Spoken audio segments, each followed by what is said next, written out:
आज की कहानी का शीर्षक है एम्मा की सुबह की दिनचर्या। तो चलिए कहानी शुरू करते हैं।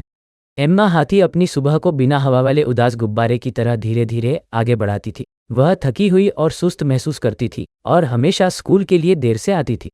हर दिन उसकी माँ परेशान हो जाती थी और उसे डांटती थी, कहती थी कि एम्मा को सुबह तैयार होने के लिए एक बेहतर तरीके की ज़रूरत है। एक सुबह एम्मा इतनी जल्दी कर रही थी कि वह अपने दोस्त सैमी द स्क्विरल से टकरा गई। सैमी खुशी से नाश्ते के लिए मेवे इकट्ठा कर रही थी। एम्मा ने सैमी को समझाया कि हमेशा देर से आने के कारण वह कितनी तनावग्रस्त थी। सैमी, जो हमेशा बहुत व्यवस्थित रहती थी, ने एम्मा को अपनी सुबह के लिए एक योजना बनाने का सुझाव दिया। इस तरह उसे इतनी भागदौड़ नहीं करनी पड़ेगी। एम्मा को यह विचार पसंद आया और उसने इसे आजमाने का फैसला किया। अगले दिन वह थोड़ा पहले उठ गई, भले ही उसने पहले इसके बारे में शिकायत की थी। सबसे पहला काम जो उसने किया वह था अपना बिस्तर बनाना। यह एक छोटी सी बात थी, लेकिन इससे उसे अच्छा महसूस हुआ। इसके बाद उसने फलों और मेवों का स्वस्थ नाश्ता किया, जिससे उसे बहुत ज़रूरी ऊर्जा मिली।